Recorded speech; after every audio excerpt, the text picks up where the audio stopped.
2025 உங்கள் துன்பம் எல்லாமே விலகி போக போகுது. உங்கள் கஷ்டங்கள் எல்லாமே விலகி போக போகுது. அகமகிழ்ந்து வாழக்கூடிய ஒரு தன்மை வரப்போகுது. சனீஸ்வர பகவானை வழிபடுங்க. கும்பராசி அதிபதி சனீஸ்வர பகவானை டைம் கிடைச்சா திருநள்ளாறு போய் வழிபடுங்க.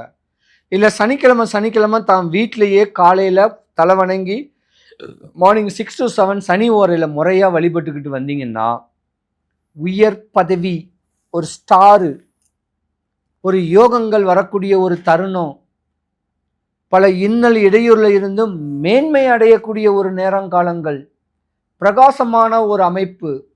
பெயர்ச்சின்னு கேட்டாவே ஒன்றும் கிடையாது. ஒரு பெயர்ச்சின்னு கேட்டாவே இருளை நீக்கி ஒளி கொடுக்கக்கூடியது தான் பெயர்ச்சி. இருட்டாக இருக்கிற வீட்டில் ஒரு விளக்கு, சின்னோண்டு விளக்கு எரியுது. அதே விளக்கில் 4 டியூப்லைட் போட்டால் எப்படி ஒரு பிரகாசமாக இருக்கும். இதுதான் பெயர்ச்சி. உங்கள் ராசிக்கு பெயர்ச்சி சனி பெயர்ச்சி, கர்மக்காரகனுடைய பெயர்ச்சி, ஜீவனாம்சம் சாப்பிடக்கூடியவனுடைய பெயர்ச்சி உங்களுக்கு யோகமாக வரப்போகுது.